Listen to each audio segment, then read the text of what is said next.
কক্সবাজার জেলা প্রশাসনের উদ্যোগে জেলা আইন শৃঙ্খলা কমিটির সভা অনুষ্ঠিত হয়েছে।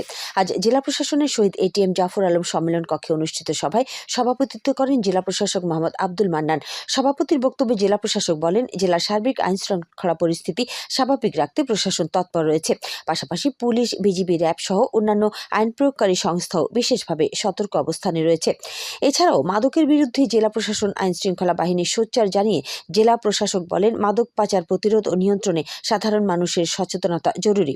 অবৈধ অস্ত্র উদ্ধারে তৎপরতা বৃদ্ধির উপর গুরুত্ব আরোপ করার পাশাপাশি আসন্ন ত্রয়োদশ জাতীয় সংসদ নির্বাচনকে সামনে রেখে প্রার্থীদের আচরণবিধি মেনে চলা সহ নির্বাচন পূর্ব, নির্বাচনকালীন ও নির্বাচন পরবর্তী সময়ে যে কোনো ধরনের অপ্রীতিকর পরিস্থিতি মোকাবিলায় সর্বোচ্চ প্রস্তুতি গ্রহণে জেলা উপজেলায় প্রয়োজনীয় পদক্ষেপ নেওয়া হয়েছে বলে জানান জেলা প্রশাসক।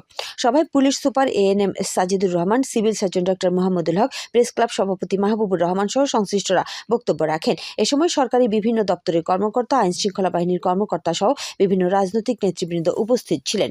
সভায় মাদক পাচার প্রতিরোধ ও নিয়ন্ত্রণ এবং অপহরণ রোধী ব্যবস্থা, জনদুর্ভোগ লাঘবে যানজট নিরসনে ট্রাফিক ব্যবস্থা জোরদার ও ডাম্পিং স্টেশন নির্মাণ, নির্বাচনকালীন সময়ে আইন শৃঙ্খলা বাহিনীর অবাধ চলাচলে রাস্তার দুপাশে অস্থায়ী বাজারঘাট ও সিএনজি স্টেশন সরানো এবং নিত্য প্রয়োজনীয় দ্রব্যমূল্য মনিটরিং ব্যবস্থা জোরদারকরণ সহ বিভিন্ন বিষয়ে আলোচনা করা হয়।